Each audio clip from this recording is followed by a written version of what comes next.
But this young man, now not that young, they have gone to another photo. I never wanted us to start with this, but because you've brought it here, we talk about this young man who's now is a professional player for this Swedish outfit. And you are one person who's been able to see him grow, see him nurture his talent from the young time that he was just trying to explore and seeing if he'll be able to do it. But right now, he's a star altogether. Oh, yes. Thank you. Thank God for that.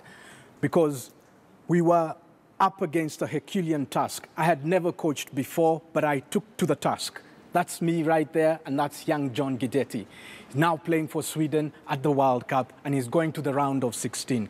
And then I received even better news. The guy standing just right across me actually played with John Guidetti. What a small world we live in. And he'll be giving his side of the story as well. So yes, I took John Guidetti through the rounds and twists and turns and bends and whatnot at the age of 11. And then I took him on as he grew older into the age of 12, teaching him football, teaching him about mental conditioning, all that, the entire kit and caboodle of football. I took him on, and that's a team we played with, and that's a team John was a part of. Those other young lads, they were from Kibera, the slums of Kibera, sprawling slums. And we grew together, we trained together, we laughed together, we lost together, we won together.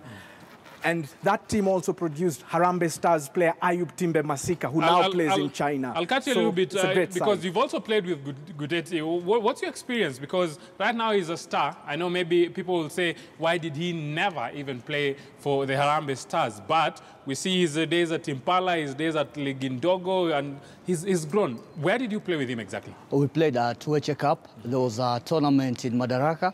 Under 14. My team was South Sea United. He was playing for Impala with the likes of Boami, Ayub, and another guy called Zizou. Right now he's playing in Italy. There's a game we played against them. It was a quarter-final. He scored, and the celebration was like this. I don't think if you remember that game, but the likes of Paul Were can remember, even Daddy Kevin Omondi of Gor Mahia, we played against Guidetti back in 2003. Did you win or you lost? We won 2-1, but he's the one who scored the goal.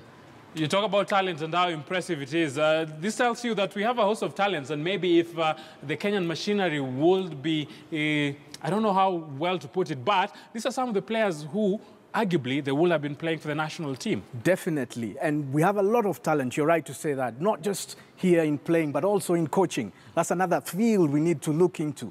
You've got to grow. In England, they have invested heavily in coaching. They try to bring out up to 8,000 new boys and girls into coaching annually. And look at where England has gone. They've won the FIFA Youth World Cup at under the youth levels, and now they just need to win the Senior World Cup. That could happen perhaps in another 4 years, or it may not happen sooner. But you can see where that has taken England.